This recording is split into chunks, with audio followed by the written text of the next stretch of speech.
म्हणजे आम्ही सगळे होतो. फक्त एवढीच अपेक्षा होती की 10% केलेलं आहे शिंदेसाहेब. 20% झाला असता तर लोकांची मागणी 30% होते. 20% झाला असता एक न्याय भूमिका जे तुमचं जे आता मगाशी शेलार साहेबांनी उल्लेख केला, खरं म्हटलं तर मनीषाताईंनी उल्लेख करताना आपला केलेला आहे, पण त्यांनी करताना सारखे मुख्यमंत्री कोणाला तरी श्रेय जे करतात त्याला दिलं पाहिजे. बघ बाकी ते आहे सामुदायिक निर्णय. मला वाटतं की ते शिंदेसाहेबांनी केलं त्याचं कौतुक केलं पाहिजे.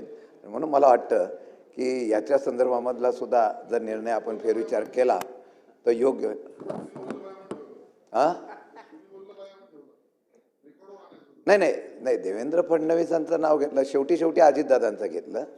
फरक एवढाच होता, पण ते त्यांनी निर्णय घेतला, त्यांच्या खात्याने घेतला.